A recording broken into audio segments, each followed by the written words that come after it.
તો રાજ્યમાં એસઆઈઆરની કામગીરી અંગે તુષાર ચૌધરીનું નિવેદન સામે આવ્યું છે। કામગીરી દરમિયાન 74 લાખ મત ગુજરાતમાં ઓછા થયા છે। ગત લોકસભા ચૂંટણીમાં મતના અંતરને કર્યું યાદ। ભાજપ અને કોંગ્રેસ વચ્ચે 80 લાખ મતોનું અંતર હતું અને બાદ થયેલા મતો ફરી ન ઉમેરાય તો નિષ્પક્ષ ચૂંટણી થાય। હાલમાં જે માહિતી મળી છે એ પ્રમાણે 74 લાખ જેટલા મતો ગુજરાતમાં ઓછા થઈ ગયા છે અને તાજેતરની 2022ની ચૂંટણીના તમે આંકડા જોશો કે 2024 લોકસભાના આંકડા જોશો તો કોંગ્રેસ ને ભારતીય જનતા પાર્ટી વચ્ચે ફક્ત 80 લાખનું અંતર હતું। એ 80 લાખના અંતરમાંથી 74 લાખ ઘટી ગયા। જો ખરેખર એ 74 લાખ વોટ એ વખતે ના હોત 2024માં કે 2022માં તો આ પરિણામ કંઈ અલગ જ હોત।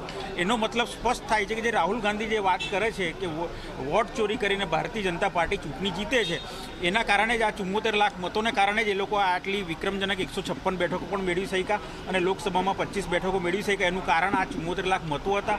હવે જ્યારે 74 લાખ મતો નીકળી ગયા છે તો અમે આશા રાખીએ ચૂંટણી પંચ પાસે કે ફરી પાછા એ મતો ઉમેરાઈ ના જાય અને જે નીકળી ગયા છે એ બહાર જ રહે એવી અમે વિનંતી કરીએ।